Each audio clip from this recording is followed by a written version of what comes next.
Space, the final frontier.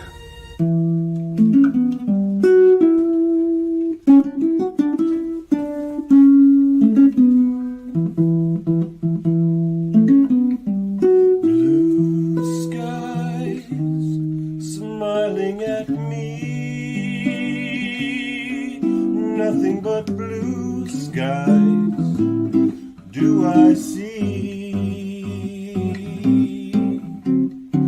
Never saw the sun shining so bright, never saw things going so right. Let's see what's out there. Engage.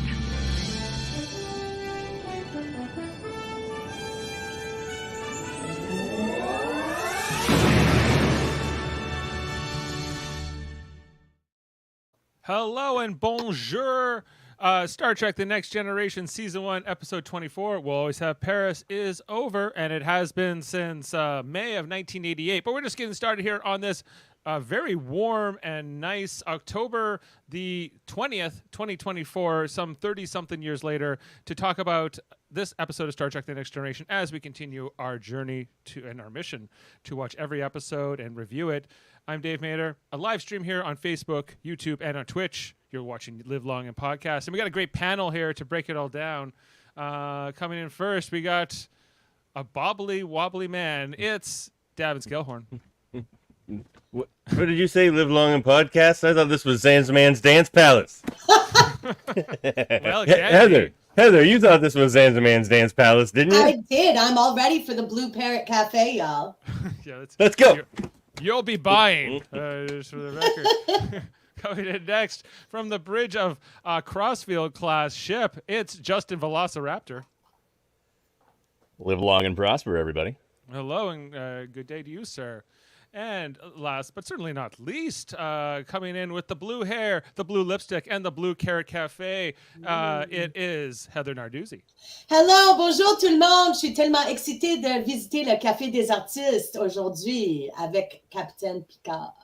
Oh, c'est Oh. magnifique. Très bien. Ooh la la. Yeah.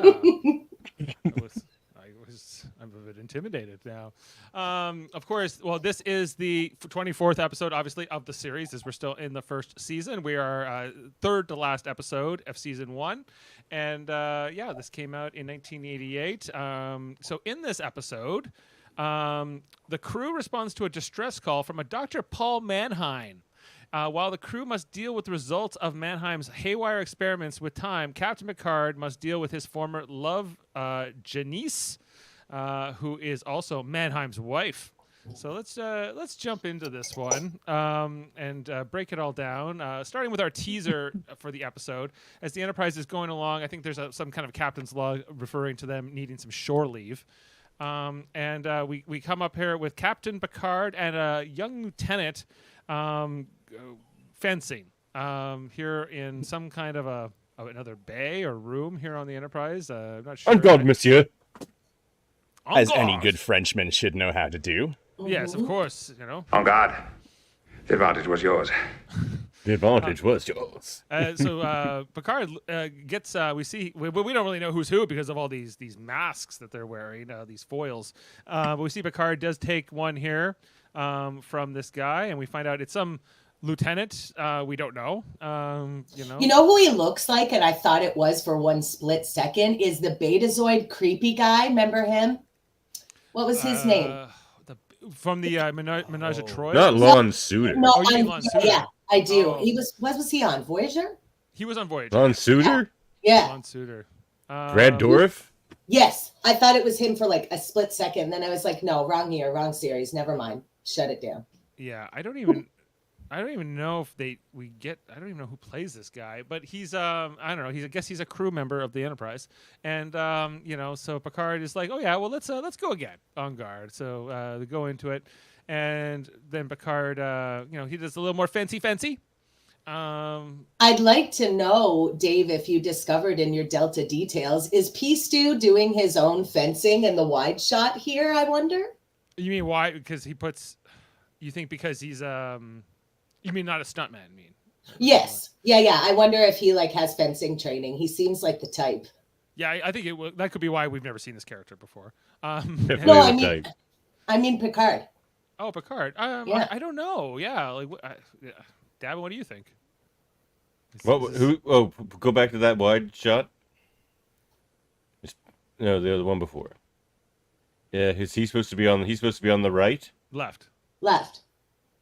Is that Patrick Stewart? You think on the left? No, I don't. I think the guy's too tall to be Patrick Stewart. Too tall. Yeah. And I don't think Too bulky. I don't think the other guy is the other guy either. He's too short and stocky. So I think they're both obviously other guys fencers. Brought in. Fencers, They're real like fencers. real fencers. Although I do like this idea this thing that they're introducing here for Picard's character, that he's into fencing amongst other things. We'll find out he's into horseback riding and a whole other bunch of things as well. But yeah, it's. Oh no, Picard was on the right in that shot. So. Oh, maybe. That's weird. Then that's definitely not him. Then look how stocky and thick that boy is. That ain't Picard. Because when they start off this episode, Picard is on. Maybe we just discovered a goof because Picard was on the left. He was on the left, and we don't see them switch sides. But then all of a sudden they are on opposite sides. Okay, we're getting real nitpicky here, fellas. Sorry, let's continue. Yeah, now they're eyes uncovered. And Picard, and he goes, "Hey, I'd never seen that technique before." Picard says, The technique of a desperate man. The technique of a desperate man. And just then, they kind of have this time loop. I call it the Geordie. they have this repeat of the last moment here, where they say, "What was that?" He's like, "The technique of a desperate man." So Picard calls up to the bridge. He's like, "Did you just have a bit of deja vu?" And Riker goes, "Yeah, we did. Wasn't that weird?" Okay, I'm coming up. The other thing I noticed in this scene too was that whatever this room is, whatever this, it has very different kind of doors than like a cargo bay or a holodeck would, although they're kind of the same shape. And then if you look up above the doors, there's like an observation deck. Yeah. Isn't that the same place where they do the Anbo Jitsu? It might be. Yeah. I bet you it is. This is the mixed martial arts room. Yeah, maybe where they do the Geek Tall. Yes, the Geek Tall challenge. Aw, defend yourself.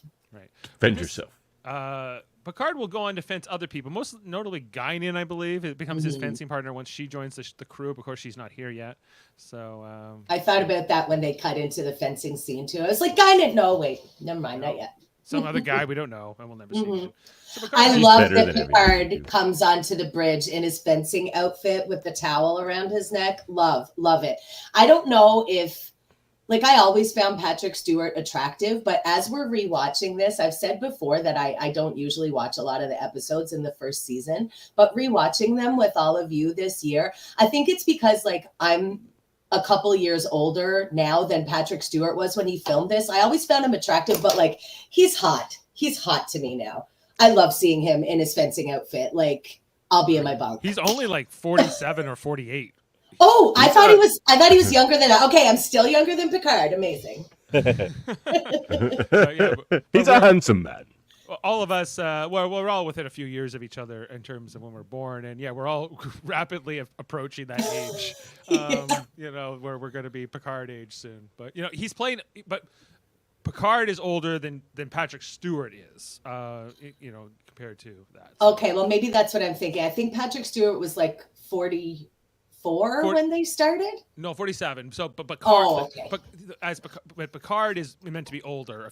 Probably about 6 years older than Patrick Stewart is. Okay. So, just for context, but he comes up here all sweaty. We see here that we get the distress call, and we hear the mention of Dr. Mannheim, and this does not. Picard has a visible reaction here. We see Troy reacts to it immediately, and kind of knows something's up. So they kind of set course warp 8, and they mention that this Dr. Mannheim was some kind of like temporal professor, theorist. That he had all these theories about time being related to gravity or something like that. And he says, "Did you know him, sir?" Riker asks, and Picard says, "No, I was there at the same time as he was in Paris, but we never got to meet." So, but it's kind of a dismissal thing. So he said, "So while the ship warps away, that is the teaser for the episode. We're going to get into it, and from here. So I don't think it's a terrible teaser as far as episodes go. You know, we got a little bit of some timey-wimey business going on here. Justin, did you have any sort of feelings as you went into this these opening moments? I like how this is another example of the little snippets of Picard's past that we get, and how he is nostalgic for a certain period in his life, whether it's a chance meeting in a Paris cafe, or getting stabbed through the heart, or playing a flute on a 1,000-year-old planet. I like his little personality tips that start to show through in this episode. Heather, could you sit a little closer, please? Sorry, everybody. Sorry. Friend of Garrick. Nice. My light fell down. Sorry. Okay, well, let's, anybody else as we jump into the episode proper? Well, I'll say this. I've started to view TNG Season 1 almost like an episode. You know, every episode of TNG has an A plot and a B plot. TNG Season 1 has an A plot and a B plot. The A plot is outpost scientists, and the B plot is like godlike entities. That's pretty much every episode we've seen in Season 1 so far. This is an heavy on the scientist. outpost scientist. Oh, this is Yeah. another outpost scientist. But with like a Don't forget godlike the power. glowing hand. Yeah, well, sometimes they mix the two space plots. hobos. Yeah. This is where those two plots come together. It's genius. No. Justin? I was just saying, we can't forget about the glowing-handed space hobos. Yeah, don't forget about them. There are Yeah. quite a lot of those. They're going through some rough times right now, the withdrawal and a few other things, but they'll be all right. Don't worry. Yeah. They'll get some lentils soon. They'll get their. They were lentils. seeing God all the time. That was a godlike entity plot. Yeah, don't forget the Edo, and their God thing. Okay, yeah. So, this is before. Okay, so I got a little backwards here, guys. Sorry, Picard doesn't explain that he knows Mannheim until after the credits. Here, it's not even in the teaser part. And then he heads up here, and this is where Troy kind of chases him up the thing. And she says, "Maybe we should talk." And he's like, "We can talk here." She's like, "Maybe in private." Why? Well, when they mentioned this guy's name, you had a lot of emotion. And he's like, well, never mind that. Good night. And he says, Yeah, it's like shut I'm it down, passionate girl. about science, Deanna. You know this. yeah. And she's Now, like, this is the last time I'm going to mention this season, I promise. But Counselor Troy's eye makeup and sash matching watch.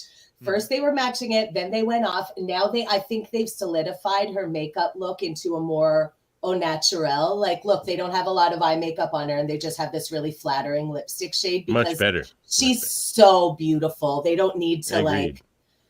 overdo it. overdo Yeah, it with the eyes. Like She had a No lot of longer. eyeshadow on. yeah, they were like kind of testing out different styles, but she looks fantastic here, and I just wanted to say that. Good job. She's always got Counselor that really Troy. like tight bun going on, eh? Not for long. Here comes season I thought 2. you were gonna say tight butt. Hey, it all applies here. Yeah. They're all wearing those bodysuits underneath, right? Well, I mean, So- that is the precursor to the 7 of 9 bodysuit. So, True. yeah, I guess it is. Yeah, and then eventually the T'Pol version in Enterprise. This Um, episode is like it has some great moments in it, but I'm not gonna say it's a good episode, but it's got some stuff that I really like. Usually yeah, just small I would kind of character feel like this is sort of a not the most memorable, but it's got some great moments and some interesting science fiction to it. Apparently, this was written in the midst of a strike or right around a strike, and they had to get it done in like 4 days or something. So Hence the regurgitated romance plot. Like without that, it's a pretty good episode. Like they could have focused more on the anomalies and all that kind of stuff. I loved it. I thought it was a great blend of like romance and Picard's softer side, which we don't often see. And then the timey-wimey stuff is awesome. But we're coming up on that. yeah, it's like a I very think sitcom episode. Yeah, Yeah. I'm there's into a, it. there's a little bit of like this is an episodic thing. We see here, Picard goes after the conversation on the bridge with Troy. He goes right back to his sword, to put it away and oil it up. Is that a metaphor, Picard? Yeah, Right? Hi, kitty. He's like, maybe I'll get to meet this Mannheim finally. Hello, kitty. Meow. Meow, meow. So Picard is Lulu. then, after putting his sword away, he's still kind of brooding here, going in the turbolift, decides not to go back to the bridge, but rather goes to the holodeck. And is that a new kitty? Yeah, I think he's new. He's a bit new, right? Yep. Picard decides, okay, give me a certain the Café d'Artistes, I believe, in Paris. He says 22 years ago, so that would put it around the mid 2340s, or early 2340s, before Picard got the Stargazer, before he's even captain of the Stargazer, I think. Mm-hmm. So maybe just when he's about to take that assignment. So we see here that they show us, this is, I guess, what Paris looked like at that time. And then we open the doors to a world of holodeck fashion. I'm so happy. I know. Well, they're like, it's Paris. There's got to be fashion, right? Yes. So let's do it. And so we see here. Oh, there's also a guy not playing like an accordion, but some kind of what is transparent bong stroking accordion? It's like transparent bong stroking. Yeah. Have you guys never used a theremin bong before? Not yet, but we will. I was like, that was maybe the thing I most noticed was like, what is this instrument that they created? Also on the bottom, can you go back to that screenshot? Yeah. On the bottom right here is a lovely syngonium, and I just got a new one that I am pointing to right here. It's a future plant. What about our botany officer, Davan? Can you confirm such identification? Yeah, she's right. Oh, okay. And they grow really well when you play the music on the bong accordion. On the cut-off bong accordion. Yes. Whatever it the is. theremin 420. So there's like this. This is on Earth, though, technically. So it's okay that they have the Earth plants. It's not like dropping all the very common Earth plants onto the alien sets. In the jungle. We didn't have to spray paint these ones. We're in the alien philodendron jungle again. Yes. We get this composite matte painting, I guess, here of Paris as it's meant to appear. Of course, it doesn't totally hold up. But I just noticed. I didn't notice when I watched the episode, but look at the tunnel that's built under the Eiffel Tower. Yeah, actually, good point. I didn't notice That's that either. Wild. That is wild. Yeah, I didn't What do you notice that. suppose goes through there? Like Futurama style human tubes? Yeah, trains? I don't know. Like it's monorail maglev trains. Could they not find somewhere else to put that tunnel? Like did they have to put it under the Eiffel Tower? Nope, that was the only place. It left. looks good there. Yeah, we'll go there. Okay. So Picard is enjoying Cutting costs. And he kind of tells us the backstory here. He was supposed to meet somebody at a cafe like this. He tells the waiter, or no, this exact cafe, doesn't he say? This exact cafe. Maybe in that exact table. He says it's the exact table. After he kind of gives a few backstory details to the waiter, then the holodeck seems to improvise, and we get this conversation here between these two women who are having a petit cafe. And basically one friend telling the other friend, he stood you up. Forget him. He doesn't care about you. I hope he has a good excuse. I hope he has a good excuse. Picard is kind of enjoying this conversation from his table, and then the friend storms off. Now, okay, maybe we should talk about the fashion here. We should, because both of those outfits are super cute. I'm loving this off-the-shoulder pink frilly deal she's got going on here, and she's got little flower earrings, which are super, super cute, and like her wispy hair. It's giving like damsel in distress on a beach, but at a Parisian cafe. Yeah, I like it too. I didn't remember this. I was like, wow, they really went for like something different here with this holodeck character. Sorry, go back to the other friend. Yeah, with her outfit here, she's kind of got like the open back, but she's got this, I don't know, like floral top thing to her dress. And I think they repurposed that fabric from one of Loxana's costumes in Haven. I could buy that, yeah. Sure. So this conversation, I think, between Picard and this holodeck character is not bad. It's mostly about Picard and him kind of explaining, like she's like, well, why would this guy stand me up, and why would he be here? And he's like, well, maybe he's afraid, and maybe he doesn't, he doesn't want to commit, and he doesn't want to be tied down to things, and all the reasons he kind of explains that he didn't show up to meet Janice, who we haven't even met yet in the episode, right? But to kind of bring that all through, and then this is kind of Picard eventually gets upset with himself and goes, "Enough with this self-indulgence." Enough of this self-indulgence. And he cuts off the conversation with that character. And she's like, "Seriously, you're gonna leave? My dress is falling off, sir. Yeah, You're not even gonna stay here and console my holographic ass? Like, I've been jilted. Come on." Yeah, she didn't seem too happy. No, he's not into it. He He's didn't even like, leave "Bye, a girl." tip for that guy. After all Rude. that. There are definitely worse exposition scenes in Star Mm-hmm. Trek episodes than this one. Sure. This one was I nice. do like it a lot. I wasn't terrible. love how far they lean into Paris as a metaphor of what could have been. Yeah, me too. Like it's not bad. And Picard, him just sort of sulking afterwards, and then going to the bridge. He's on with the mission, right? And then so Riker and Data are briefing him. Data goes on to over-explain something and gets annoyed with him. But I'm yada yada in that part. Eventually, they show up at the planet here, and of course. Oh, I'd just like to note that Tasha is absent from the bridge, and nobody seems to give a fuck. Yeah, no, that's true. This is the first episode post Tasha's death, but now Worf is fully taken over at Tactical. Yeah. And everyone's sort of moved on. It was definitely the vibe. That was last week. That was Don't last worry week. about it. She's gone. We had the funeral. Whatevs. This is a side tangent, but I kept thinking, like, why does Tactical wear gold? They should wear red. And the reason they take Worf out of this red uniform in season 2 and they leave him in gold for the rest. But that's my own personal thought. It's funny this is the first one without Tasha, and for me, this is like the first episode where they really start acting like the characters that they become. Especially like Picard. This is a good Picard episode. This feels more like Picard from any season than some of the clunkier earlier season stuff.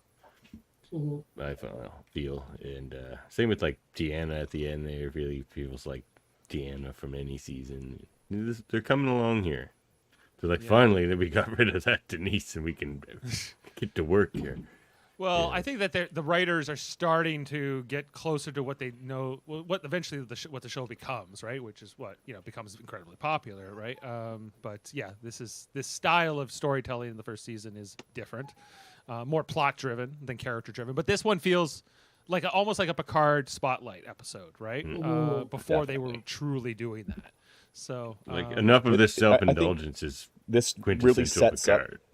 It sets up him as a character.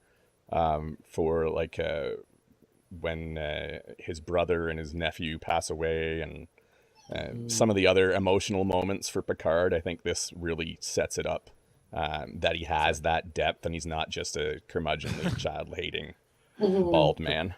So the theory here from Alibus Rex is that they became the red shirts became gold intentionally to stop all their deaths. Stop dying. Yeah. Please don't send me down there in a red shirt, sir. Yeah, we would wear gold now. Are we switching the colors around? Good. Okay, let's just do that. Better. Let's let the command people die.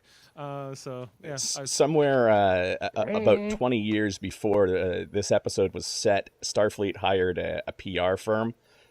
Who let them know that the optics of all the red shirts dying was bad, and that people prefer to see people die wearing yellow. So they made an aesthetic decision. The blood and the red goes together. You need some contrast, right? So maybe that's it here.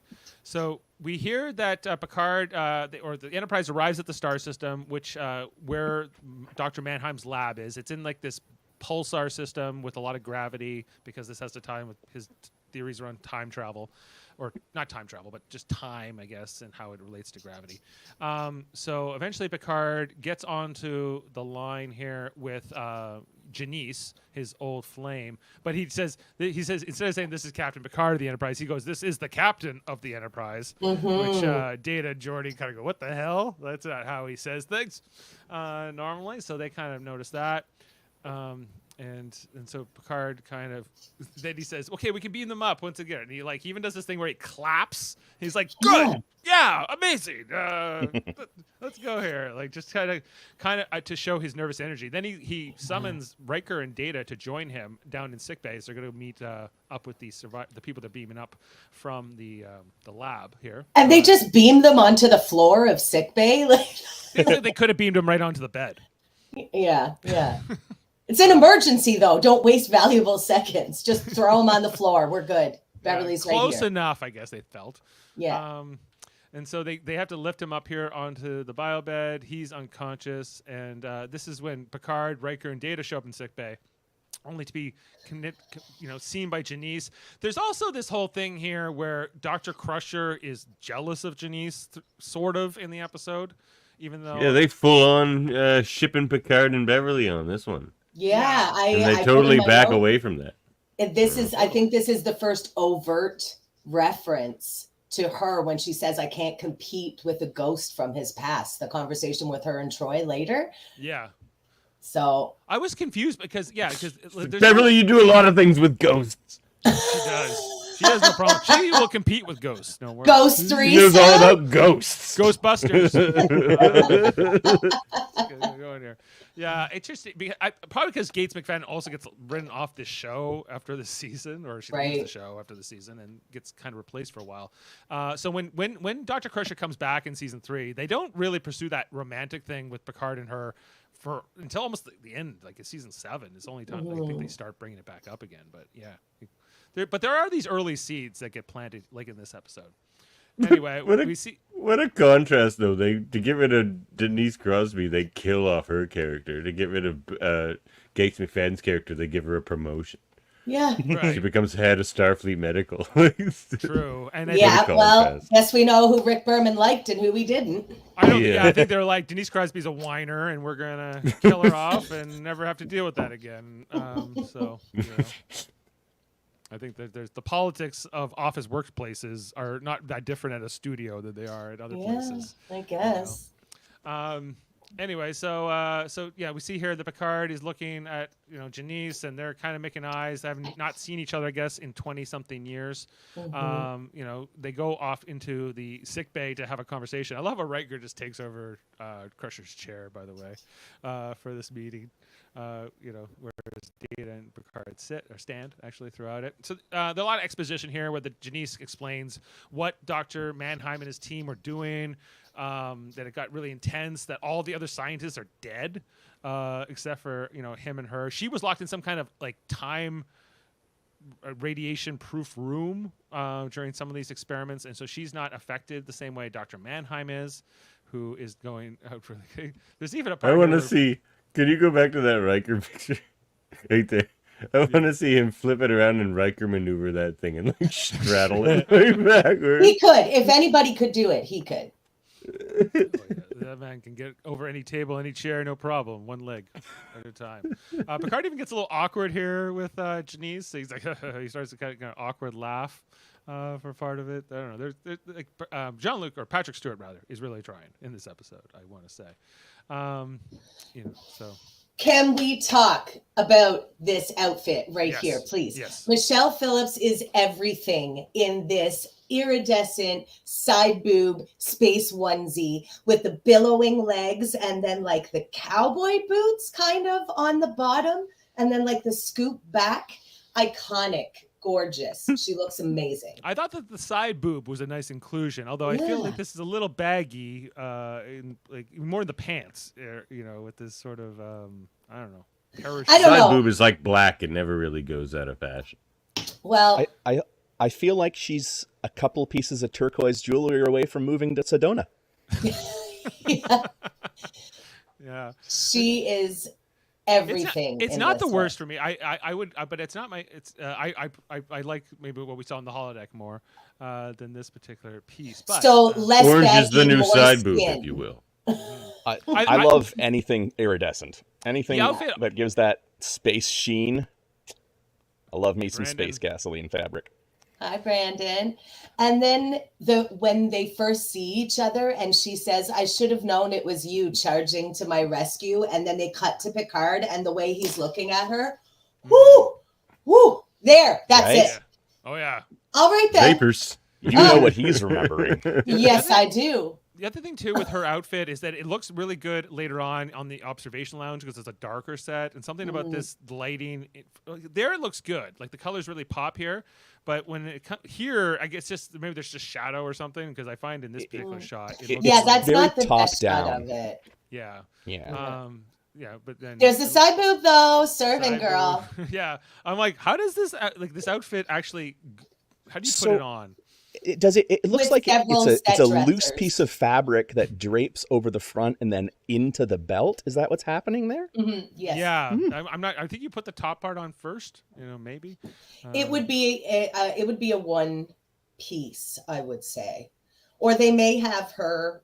I'm looking at the side of it now. They may have the top on first, like you say, and then the bottom part cinched around it, and then the billowy legs. Yeah, I don't think you want to get that thing off in a hurry if you go to the bathroom. I bet Picard could though. I bet he could. So then Dr. Crusher comes to give her report. Well, I don't really know what's going on with him, but I think he's dying. Then we get what Picard, Riker, Data, they are all going to the turbolift here. At first, it seems like a very unremarkable scene where they're kind of discussing the specifics of going down to the planet. They start going along the turbolift, and then the turbolift doors open, and it's them. This is so cool. Yeah, and they're able to see each other and even talk to each other here. It's not like it's just like an echo of the past. And they say, well, who's the real them? And I guess we are. We see the door close. And now the point of view is on these guys that we were just introduced to, moments ago, which will tie into sort of this ending here with Data dropping the antimatter when there's three of them and kind of setting up that idea as they move into the turbolift, but they don't end up as far as we could tell, didn't end up encountering other versions of themselves. Then we go up Little science division note here.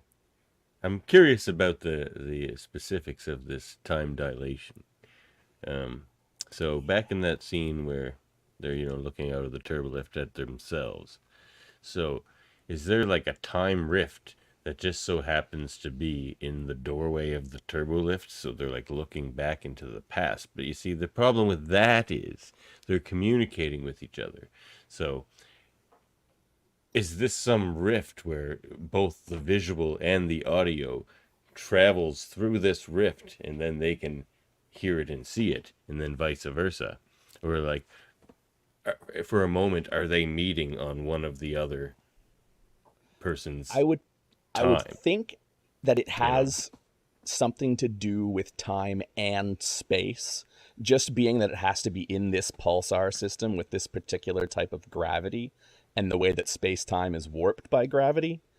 It almost seems like a temporal bubble that sort of pushed them partially out of sync with the flat circle of time. That sounds credible. I also have another answer here for you, Davan. Timeline. Yep. This is no time to argue about time. We don't have the time. There you go. I love that. I like that answer the best. I was going to say, as a fellow member of the science division, it is magic that created that. Yeah, it's magic, timey-wimey, who knows? And don't you go criticizing my podcasting techniques. Exactly. So, I'm trying to remember the substance of this scene. But Picard sends off Riker and Data here and Worf to go down to the station. They try to beam down. And we find out that they can't beam down. That it's not quite working. They're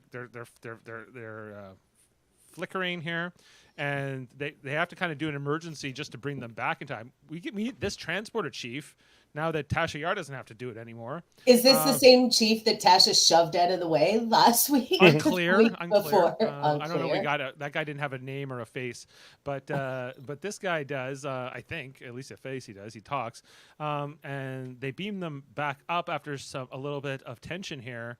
Gets him back.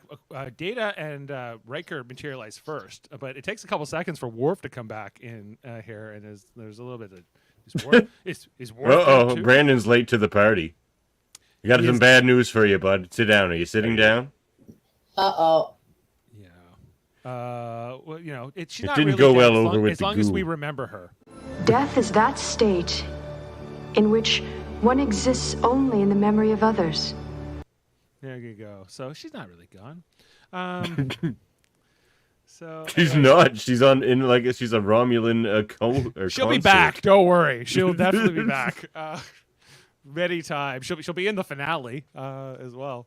Don't be spoiling things for Brandon. Okay, Brandon. Sorry. Then Dr. Mannheim finally wakes up down at sickbay after all this. He's a little bit.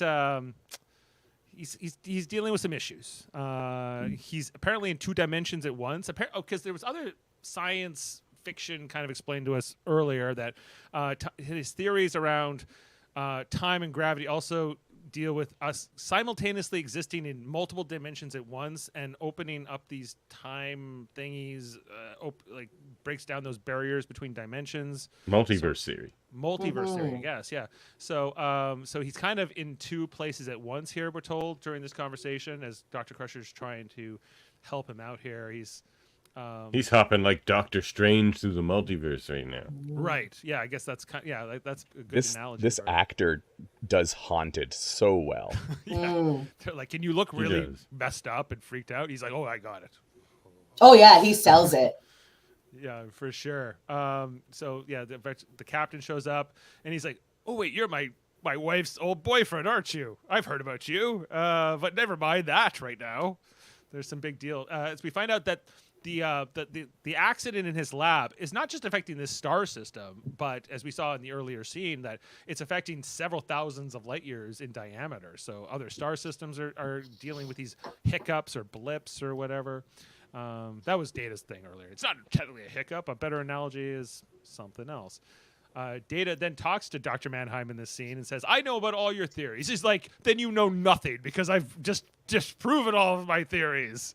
And he's like, oh, so you did get this. He's like, I guess you do know some stuff there, android. All right. He eventually comes around on him here. But we see here, Dr. Mannheim is haunted would be a good way of saying it, Justin. Do you remember on SNL when Daryl Hammond does this Sean Connery in Jeopardy skit? I think this is the beard that they put on him. Yes, I've tried to invent an anal bum cover for years. Yes. Where's your mother, the Trebek? penis mightier. I somehow I knew that all of you would have a Connery impression when I said that. Oh yeah. There can You just be gotta a pretend like you're lot. Egyptian and Highlander, and then you're good. Then we go up to I'll take swords for 4. swords. Yeah, swords. Okay, so then Picard has this meeting with Worf, Data, and Riker, but then Janice shows up, and he kicks them out as they head out, and they have this kind of conversation. She's like, "Why didn't you show up that day?" He's like, "I was afraid." She's like, "No, don't say that." Oh, you want me to lie? Yes. He was like, "Well, I got the days confused." Oh, I got the days confused. I thought it was Tuesday when it was Wednesday. I went to the Café Moulin instead of the Café des Artistes. You don't go to the Café Moulin, you know? No. You know you're not allowed into the Café des Artistes anymore. God. Not after the last time you wrestled a Nausicaan in there. Yeah, well, I guess she would have known the heartless Picard, right? Because his accident would have been much before their relationship. Because he was an ensign, and I guess he was probably like a lieutenant commander when he was dating her, or something like that. Anyway, so they're kind of just saying that why didn't it work out between them, blah blah blah. I don't think there's a ton of chemistry between these two all the time. This is probably one of the scenes I feel like it doesn't have it as much. Really? I thought it was. I wrote the chemistry between Janice and Picard in the ready room. Oof. Maybe that's just like me projecting myself into it, though. But Picard is like, "Oh, I went on the wrong date." I'm like, "Yes, lie to me more, Captain." It's not the worst ever. It's just, I don't know. I think Patrick Stewart's selling it better than she is, maybe to me. But I don't know. Maybe it just. I love the cinematography in this episode. It's the subtle use of soft focus, and the way that Janice's face is lit in a lot of scenes really remind me of, well, Casablanca. Would be a great, just like classic cinema there. But yeah, these earrings she's wearing in particular, kind of like feel very classic to me. Maybe even the way they're doing her hair. I don't know, maybe I'm projecting now that you bring up Casablanca. But I think the best thing about like late 80s, early 90s even hair is the 20 years that adds to your face. Right? it does. Drag her. Jeez. Not her. I'm not even picking on her. I just mean, Yeah, she would only have been like 44 at the time. like, look at your parents' like yearbook photos. They look 50. Like, It's Oh, true. yeah. Everyone used to look The older. A lot of that was The Yeah. amount of feathering in your hair is directly proportional to how old you look. Yeah, right. But yeah, like people tree used to rings. look a lot older. That's kind of a known thing. I think it's also there's diet and smoking and drinking are big reasons for that in the past, but that we do a little less of now.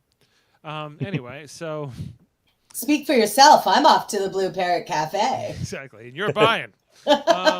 So, I'll be across the street at Zanziman's Dance Palace. Oh, we'll be there after. All right. I'll bring the Aldebaran whiskey to the after party. Oh, awesome. So we see here an exterior shot of the Enterprise in this system. Kind of some cool visuals here with the Enterprise in this trainer. And then Dr. Crusher is working on Dr. Mannheim, not having much luck with him. But this is where Troy shows up to say, "Hey, I'm here to talk," and Crusher's like, "Oh, I know why you're here. You're here to talk about my relationship with the captain, aren't you?" So let's go into the other room, and Dr. Crusher does not want to have this conversation. She's like, If he well, dies, I'll have no chance with Jean-Luc. but like Janice is already married to this Mannheim guy. Like it feels like that ship has sailed anyway. So The doctor knows Like, he's this on is his the thing way out. about like I meant about like the romance plot in this episode. It's like it kind of brings down an otherwise pretty good episode in parts. I think including Beverly in this is not necessarily my favorite part of it. I think that because it's not like her and Picard are dating. If they might flirt a bit, in a few episodes, but they're not really together by any means here. It was already a love triangle. They had to make it a friggin' love square. Yeah, like, yeah, right. I still want more backstory on like how well Picard knew Beverly back in the day before Jack died and all that. But Don't we get some of that, right? Like they used to hang out and like we get a little bit of that. But Beverly's a lot younger, right? So than he is, right? So I don't know. I'm still. I'd also like to mention that her hair, Crusher's hair, looks amazing here, and It does. This is Gates McFadden's real hair in season 1. It's not a Nice. wig. Nice. Gorgeous. Looks good. Nice. Looks good. Yes, Brandon, Specimen. the Romulans do come back. Was he asking Never about the again. Romulans? It's no conspiracy. Oh yeah. Okay. Anyway, so this conversation with Troy, Troy's like, nobody wants my suggestions in this episode. Everybody keeps walking out on me when I talk to them. They're always like, back the hell off, Deanna. See you never. All right. Let's If keep I going. should need should've your done it. counsel, I'll let you know. I'll book a I session. should have gone into private practice. I just ever wants to talk to me. I just think that it does, especially since they didn't really continue on with like the love interest between Picard and Crusher, it does the character of Crusher and the women characters a bit of a disservice to shoehorn them into a romantic relationship. I noticed earlier in the episode that when they first meet Janice and Picard is talking to Crusher, he says, I don't remember exactly what he says. I used to know her or whatever it was. And Crusher says, I Old gathered friends, he said. she's an old friend. That's what it was. She's an old friend. And Crusher says, I gathered that, and goes on with the mission thing. I think that's more appropriate because even if she did have these feelings for him, Crusher would never vocalize like, it or not easily. Yeah. or never be like, oh, Jean-Luc, like she's there to do her job like everybody else is. The only thing about that is it is Deanna. Like Deanna would know, Yes. even if she just. And Right. it was in private that With- they had that. Well, I think Yeah, that's the thing with having her as the counselor because it's not like you can even just come to her with your problems. She already knows, even if She you're comes just to you hiding with it. your problems. She's like, you have a problem. What are we going to do about it? That's why everybody keeps walking out on her. Girl, I said I don't want to talk about it. It's a bit aggressive. It's an aggressive counseling technique. They're like, enough. You need to get like your powers taken away from an episode, and we'll see how you handle that. Oh, we get it. You're empathic. So then this is Dr. Crusher calls Picard to come talk to Dr. Mannheim because he's now awake all of a sudden. And, he's like, what do you want, Mannheim? He's like, I want to talk about my wife. He's like, what? Like, I didn't come here to talk to you about your wife. But apparently they start going. Because Mannheim's like, take care of her for me if I die. And I was like, take care of her how? Like, financially? Like, this is... You know what I mean, Jean-Luc. Take care of her. I was like, just give her a hug if I'm dead? You mean kill her, sir? Yeah. This was a weird scene. I don't think we even needed it, but but okay. There's a few of those in this episode. That's my only gripe. There's like a few of these scenes. You're like, what? Yeah, I got my nitpicks too. And then I'd like to voice a nitpick right here. Why do they have Data? They had him do it right before they got in the turbo lift. This Bill Clinton, I did not have sexual relations with this woman hand gesture. Like, yeah, it's so weird. Bill Clinton's not not even on the national scene yet. This is 1988. This is like George H.W. Bush's first term. So it won't come for a while. Very strange. But yeah, it's weird how Bill he's Clinton's talking. only new to the affair game at this point. Yeah, he's only doing Arkansas scandals at this point. Right. Yeah, he's busy playing saxophone in Arkansas right now. Gearing up to be. Yeah, he keeps doing it here. Yeah, He does, and then he switches and does it with the other hand. Doesn't Obama always do that too when he does his speeches? Yeah, he learned it from Bill Clinton. Yeah, there you go. Anyway, so basically Picard says, I'm only sending you on the away mission because, you might not go time crazy down there. And I mean, it's better than this one. He also said, Data's, you're the only one who understands these crazy time theories, so I'm sending you alone. And I think Data says, is that because I'm like disposable? And he goes, no, indispensable, actually. But and Data also says here, time flies when you're having fun. Right. Lore? Definitely what? not lore. A watched pot never boils. What other expression were you leading to? Better android than anybody else, huh? Mm-hmm. Yeah, I guess he is. So Data gets sent off to the mission here. Geordi now supervising the transporter operator. Maybe he's gearing up to become the chief engineer at this stage. Is they're going to try to get him down to close to where he needed to go. Data does materialize. He doesn't have that same issue as before. But just then, he runs into the automated security system Mannheim forgot to mention. Is apparently and he gets to do some cool tumbling around glowing lasers. So after this season, if any commanding officer sends Data into a room with lasers anymore, they should immediately lose their commission or something. Why? He always defeats the laser system. But he always gets shot at by the lasers. But he never gets hit. He never gets hit. I know only he could do this. There's no way Riker is going to dodge all those blasts. And things. I don't know if Data Jones did it really well in the Mask of Zorro.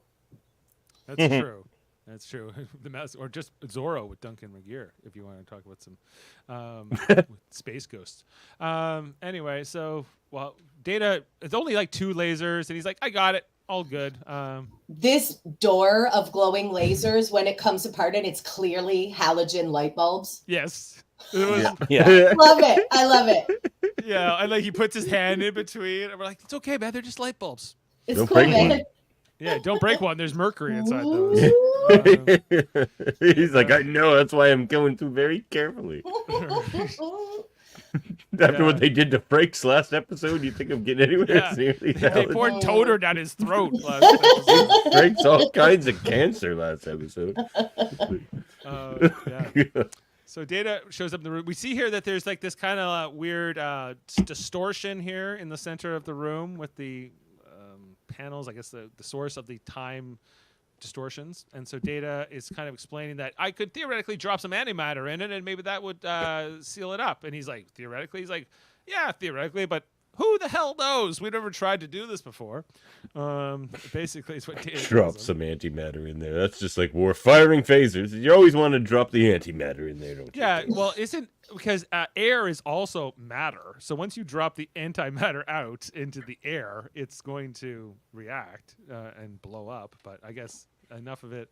We're not sure how much antimatter is actually inside this thing either. But anyway, so Data grabs it. There's a special tool. I think I had one of these things from Disney World. You used to have the little grab the things, the arm extension. So when I was a kid, we had a little kitchen gadget called the pickle pincher for picking up pickles out of a bottle. And this is totally what this reminds me of. It's an antimatter pincher. It's a pickle jar opener, I think. So Data gets the antimatter here. We see it's all lit up and whatever. And Data starts. He's asked for a 27-second countdown from Geordi.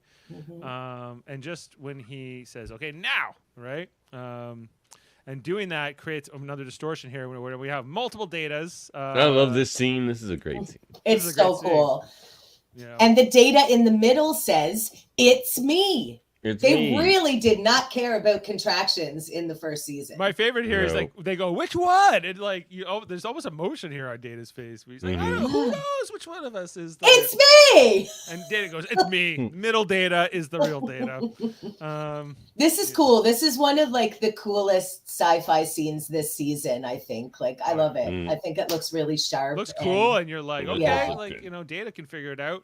And he does here. We see the antimatter is now open here at the bottom. It's just got like a little dangly lid or whatever, and that's how my like vacuum bag canister opens. Future technology. Yeah, man. See, it still works. what they don't tell you is that in this scene, what actually happens there is Dr. Sam Beckett jumps into Data, and he's Data for the rest of the series. It does feel like Quantum Leap level like special effects here. Absolutely. It feels like he's about to leap into the next episode. But Scott Bakula ain't here yet, so sorry. That's what Picard says. He's like, "Yeah, that's right. There's no Archer here. This is my ship." Yeah, forget that. I have no faith of the heart. Anyway, he doesn't have a heart. My bridge. He doesn't. He has an artificial heart. But we'll get to that. Faith Brandon. of the artificial heart I have. Yeah. So Picard shows up here, or back in sickbay. Mannheim is no longer got the distortions in his mind. He's more back to normal, and he's like, "We got to go back to the lab, Janice, and we got to work on everything." And she's like, "No, come on, let's just go back to Paris or something." He's like, "No, it'd be great. It'd be better." So this shot with Picard like standing in the background of the two of them, the way that they framed that, looking like forlorn. Not this one because he's kind of laughing, but like the earlier shot where he's like sadly in the background. This one, I thought that was really a really cool way to frame that. Yeah, and then there's sort of the reaction here where they say we're going back, and then his sort of okay. And Mannheim says this time it'll be different, which is what Kirk said in the Nexus about Antonia when he was making her breakfast eggs. That's what people always say. That's right. This time it'll be different. Okay, buddy. That's never a good sign. Yeah, but Picard a little sad. So I don't know. I feel like there's like a scene missing here because all of a sudden like Troy is bringing her to the holodeck, and Troy talking to more people about their feelings unwantedly. Yeah, she's like, "Hey, you don't know me, but would you like to come to the holodeck and have a little bit of therapy for the captain?" All right, let's go. You'd think as an empath, she'd be able to sense that they don't want to hear her bullshit. Yeah, but she's like, that's tough love. It's her job, okay? Yeah, you gotta push through that. She's a professional. I love like this. to talk you to get you a full about length. your side boob with. With this full length shot of her outfit is great, and the lighting is better, so it doesn't look so much like a sack. It's more like a it looks gown. better. Like the light really, Yeah. like when you have the sunlight on it, or I guess not. I'm sure this is fake the sunlight. holodeck sunlight. Holodeck sunlight, yeah, it's like it looks good. It looks a lot better than it did. Like I think in particular when you brought it up in the sick bay, I was like, I don't know if I like this lighting, but it looks better here. Of course, we got our fine fashions again. That woman is still here. I like that she's got the side hat and then the asymmetrical shoulder on the other side. Yeah, like Lovely. It looks nice, but this woman in here in the background is still waiting for that guy to show up. I don't know if he's Girl, he's not going to show it up. Give it up. Yeah. Just get yourself some flowers, Miley Cyrus style, and go on home. Right. Then Picard, basically, they welcome here. She's like, I don't know how you do it because I guess Janice has never been on a holodeck before. And they have a little toast here. I guess just to kind of say goodbye the right way, I guess is the idea. You know, have some closure on their relationship is sort of the idea here. And they you know, we'll always have Paris is the title of the episode, referencing, I guess, this, even though they didn't show up. And then she's like, I guess I better go. And he's like, yep, you better go. See you later. And she kind of walks off out of his life and out, and that's it for Janice Mannheim, as far as we can tell. As Picard, And if she didn't, one day she would have regretted it. Maybe not today, and maybe not tomorrow, but someday. Right. This is true. And we even get some piano music, kind of almost, coming on the scene transition here as Picard comes back to the bridge. The senior officer saying, "Oh, I bet he's going to be grumpy today. He didn't get the girl." But they all kind of just look at him. Dan's like, mm-hmm. He's like, everyone's a little tense here. He's like, okay, well, I thought we were going on shore leave. Let's go to that planet. And then, this is where we get the conversation about the blue carp or the whatever. The Blue Parrot Cafe and Zanza Men's Strip Club. She didn't come right out and say strip club, but we all know that's what it is. Look at her. She's going. She's going to the dancers. This crew needs some of that right now. Tasha died. You didn't get the girl. Let's go. Troy is currently sensing everybody's emotions at the thought of going to the Zanza Men's Dance Club. Yes. She's like, Crusher's not even here to temper things. And Riker. I love that the episode ends on Riker's smirk. I love it. They're gonna like, we're going. Oh, we're so going. Oh, we're going. We're going. And you're buying. Yeah, you're fine. So with all that, It's called the Blue Parrot Cafe, and you're buying. There you go. So You're buying because you tried to talk to me about my feelings, and I'm upset about that. See you, Brandon. Take care, buddy. See you, Brandon. Bye, Brandon. So Back when the Romulans come back. they're coming. There'll be 2 episodes for now.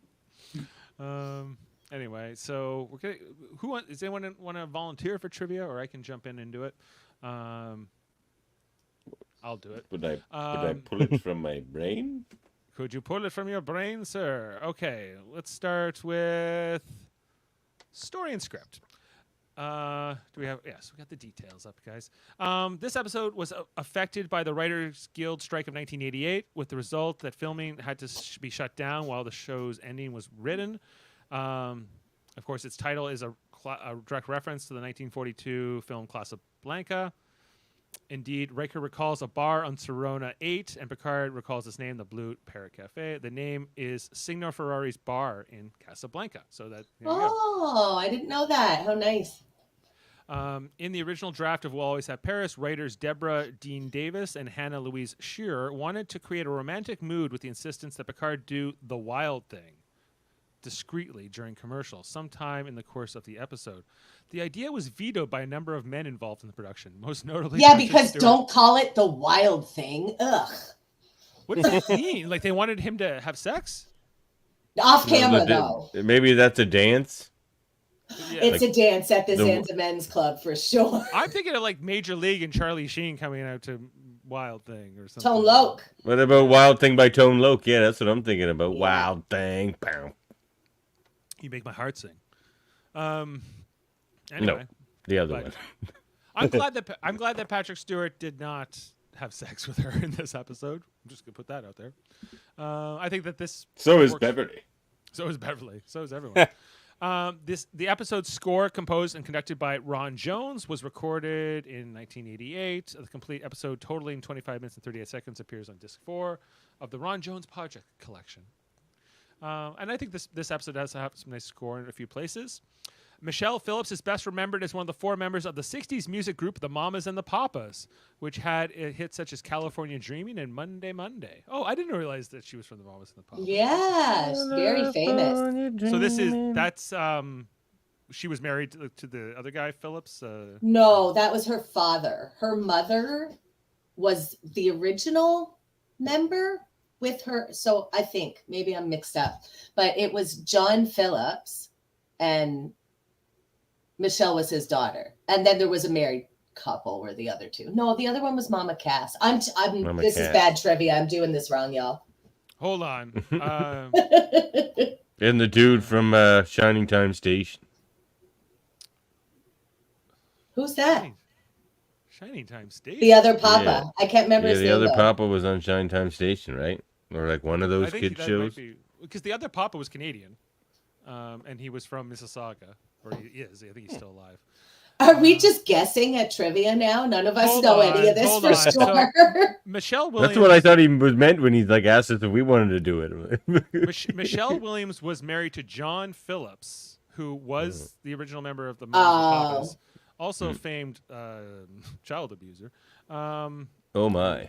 That's where I'm mixed up. It's Mackenzie Phillips was his daughter, and I had read her bio. Okay. Right. I'm mixed up. Exactly. Canadian Denny Doherty was the other Papa. Yeah, wasn't he on Shining Time Station? I don't know. Let me find out on Wikipedia.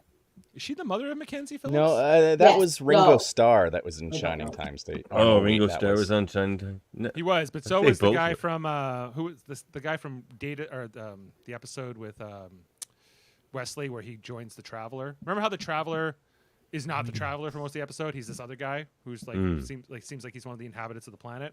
That guy's from Shining Time Station, whose name escapes me at this moment. Okay, guys, we got a whole thing there about the Mamas and the Papas. Michelle Phillips was in the Mamas and the Papas. There, that is a fact we know for sure. And she's not Mackenzie Phillips' mother? I don't know. Gotcha. Carry on. The diamond-shaped chrome shelf unit in the Café des Artistes was originally part of James T. Kirk's apartment room furniture in Star Trek II: The Wrath of Khan, and was also used in the TNG pilot Encounter at Farpoint, as well as Counselor Troy's quarters in The Naked Now. So that thing gets around. The continuity issues associated with the door signage continue in this episode.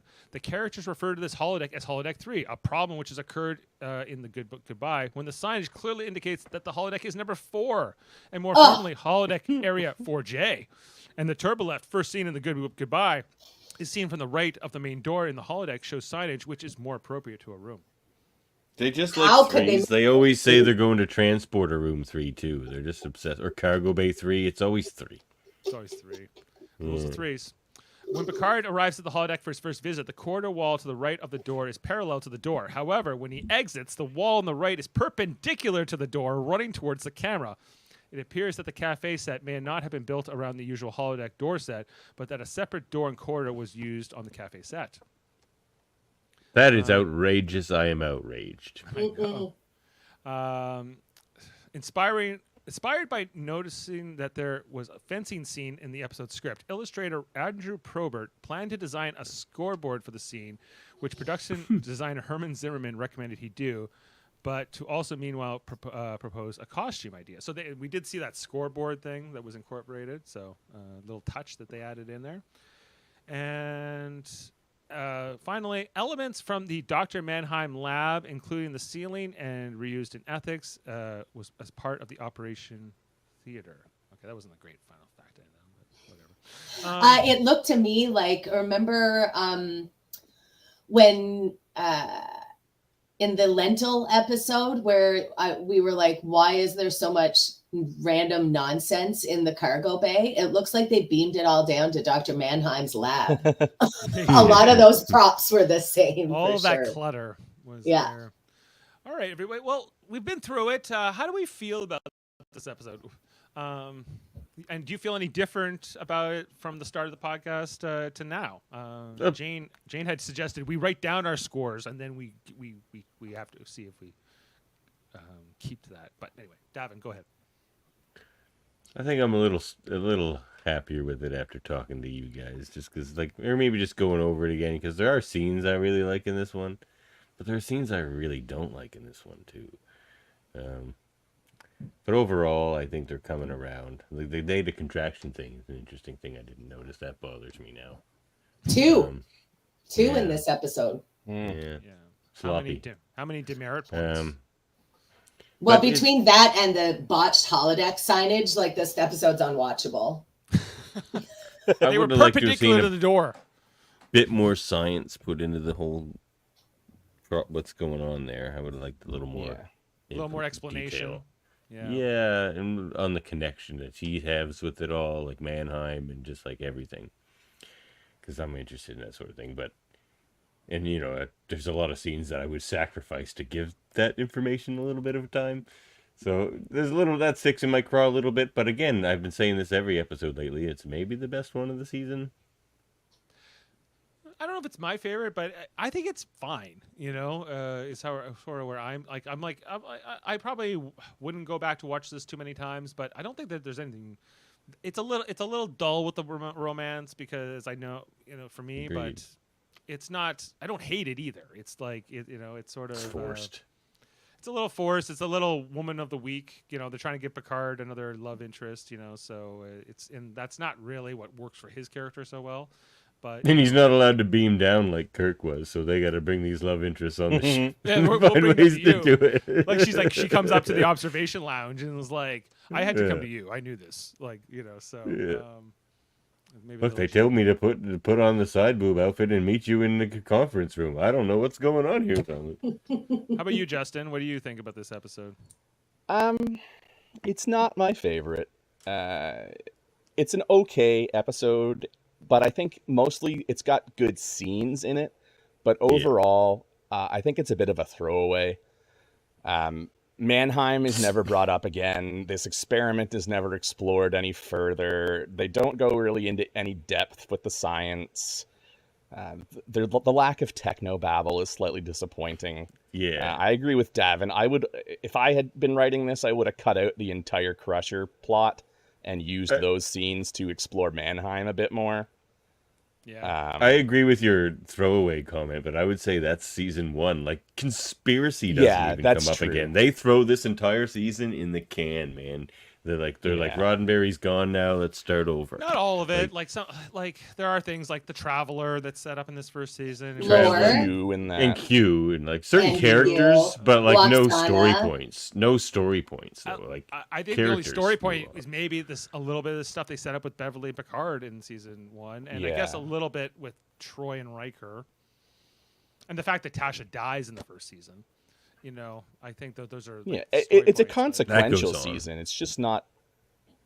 It's not as it doesn't have the same through lines that the rest of the season. No, it's a different show in the first season for sure. You know, it's got the episodes tonally are different, but I still feel like the cast is always bringing in their all every week. Like I don't feel like any of them are ever Oh, sure. in, you know. It got a second season on the strength of the cast, really. I mean, it wasn't on the strength of the writing.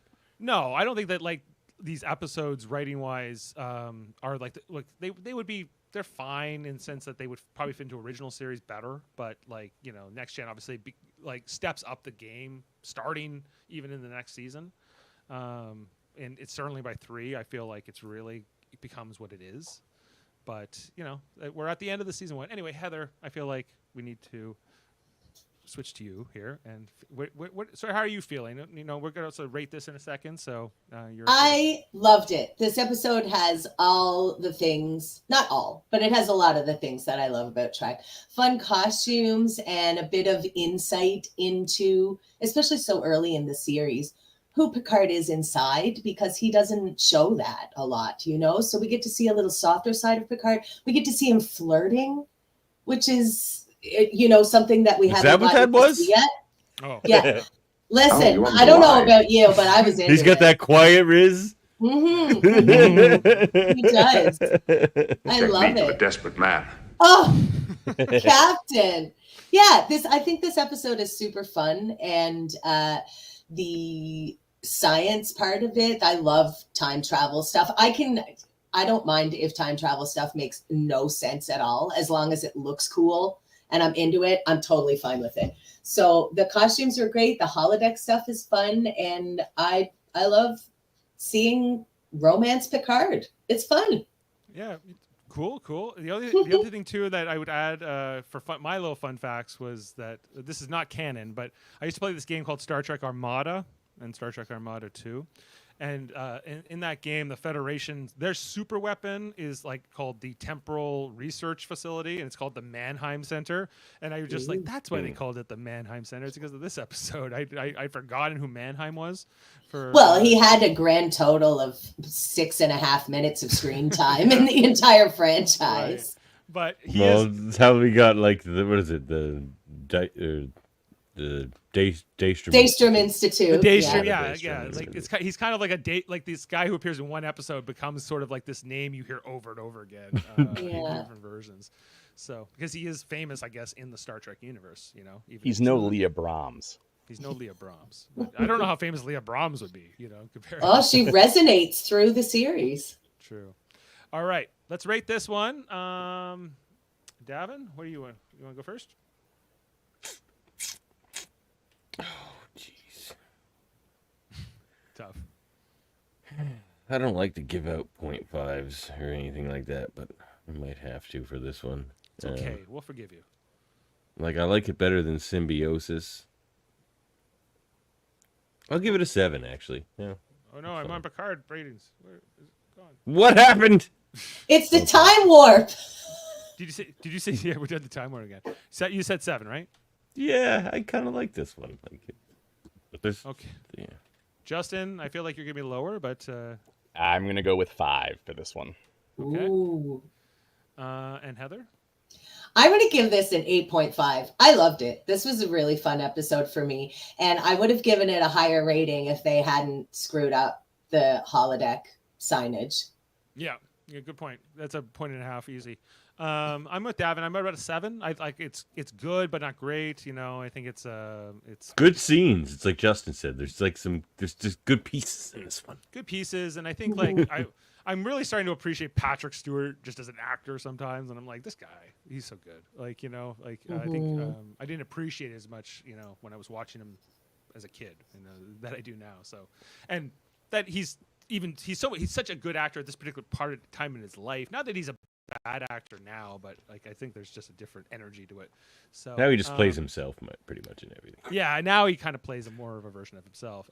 So anyway, we're averaging 6.9, just under a 7 here. This has a 6.5 IMDb, and yeah, that's it here. So I think it's probably not making our top 10 or bottom 10 episodes for the future. So it's probably the last time we'll be mentioning this one, guys. The next episode we're talking about here on the Next Generation Rewatch is Is it conspiracy? It is. Sorry, I clicked on the Oh thing. dear. Here we go. Ah! Here we go. Ah! Very booky, just in time for Halloween. Halloween, yes, exactly. That's perfect. Now, I'm trying to figure out when we're going to do this podcast because tomorrow we are, of course, on for the Orville. And then on Tuesday I'm curling, and Wednesday I'm supposed to be doing Survivor. But if I can find someone to cover Survivor, I'm hoping I can do Conspiracy on Wednesday. Dave, you can't curl and podcast at the same time? Come on. And also, I can't be there Wednesday, I don't think. You can't be there Wednesday. I So hope Hold Up because might be I on have this feeling like I'm not, because of course Lower Decks, Star Trek Lower Decks is coming back on Thursday, and we're This going to be Thursday. this Thursday, yeah. Okay. And so we're going to start covering those episodes starting Thursday. So TNG is going on hiatus. I'm hoping to at least get to Conspiracy. So I don't know when I'm going to get it in the next 4 days, but somehow I want to. That's where the season should have ended anyway. It never should have ended on the neutral zone. Right. Put that in season 2 if you have to, or just forget about it. We'll just say we did it. My other concept was I skip the Orville tomorrow and I do TNG instead and just get that done. So That's what I would do. Me too. But That's what's called an upgrade. Jody's going to be mad, y'all. So Jody's going to be Jody. I'm sure. Justin already said he would be on for this next Orville. So, but then you can't be on TNG. So of his choice, Justin there. So. Oh, right. It's definitely as difficult as what Sophie had to deal with. Push the airlock. That Orville or TNG. Orville or TNG. That's the same. That's the same. Yeah. Well. It's the same picture. I love when that analogy gets used for just like stupid things. It's just like, did you guys see that movie?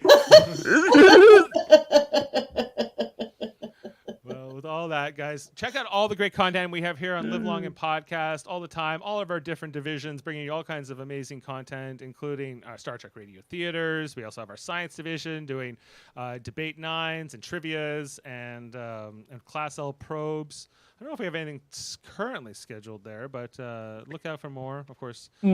November is Enterprise Month. Everything's going to be Enterprise themed. We're going to do an Enterprise Debate 9, Enterprise Class L Probe, Enterprise Double Trivia. And who knows an what else? Enterprise Radio Theater to tie in with Enterprise Ooh. Month. It's What one's it Enterprise. going to be? Do we know yet? Is it Minefield? Is it We the don't know zombie yet. one? I have to watch them because I haven't watched any of Enterprise except the first episode. I hated it. Why? Oh, Kitty loves it. Meow. She meows a lot. Hi. She's got And things we've to got one more thing coming up on Live Long and Podcast tonight at 9 p.m. Eastern, 10 p.m. Atlantic, 10:30 in Newfoundland. Oh, that's tonight. That's tonight. We're going to do a Live Long and Podcast special. Finally, RuPaul's Drag Race Global All-Stars has done a Star Trek themed runway. I've been waiting for them to do it since I started watching that show in, I want to say 2012 is when I started watching it. So that's going to be wonderful. Join us right here for some reviewing looks. Yes, absolutely. Yes. I'm going to be on for that. I think it's you, me, Murphy, and Justin, right? I will be there. I will be well lit. I will find my key light. Excellent. And Excellent. Ashley Millard will be joining us as well. Oh, good. So this is going to be fun. I haven't seen any of this yet, so I'm going to be coming in fresh. So, Well, I already watched it because I didn't know that was going to happen. Otherwise, I would have saved it and done the react with all of you. But I think I'm the only one who's already seen it. right. So- I haven't even watched the show at all. But That's I know- okay. You don't need to watch the show to judge some out of this world space looks. But I know Ross Matthews from Big Brother Celebrity, so I think Right. he's on that show, right? So RuPaul remember always you guys. introduces him as the hilarious Ross Matthews. right. I think that RuPaul should play a Vulcan in Starfleet Academy, and her name should be RuPaul, except with an apostrophe. Oh my God! And it's spelled POL. Love it. Right. Amazing. Yeah, that's an amazing idea. Oh, Somebody put Nailed that it, in an Justin. envelope. Sam, put that in an Brilliant. envelope and send it to Paramount. I think that's what we call the Mannheim effect, right there. Mannheim effect. Yeah. So. All right. Well, that's it. Thanks, everyone, for being with us tonight. Make sure to check out all the great stuff on the United Federation podcast and here on Live Long and Podcast. Check out our RuPaul Drag Race later tonight. 2 podcasts one day. And enough of this self-indulgence. We'll see you next time. Enough of this self-indulgence. Where's my video? Beam up some Star Trek content with Live Long and Podcast. Tune in to X-Rated, the X-Men animated review show. Artistic interviews with graphic histories. A roundtable movie discussion with Hey, did you see this one? And movie reviews with Hold Up, a movie podcast. And while you're at it, spin a few records with Eamon on Track. Watch us duke it out on trivial debates. And let's chat about TV with the Super Mater Brothers. It's all here on the United Federation of Podcasts.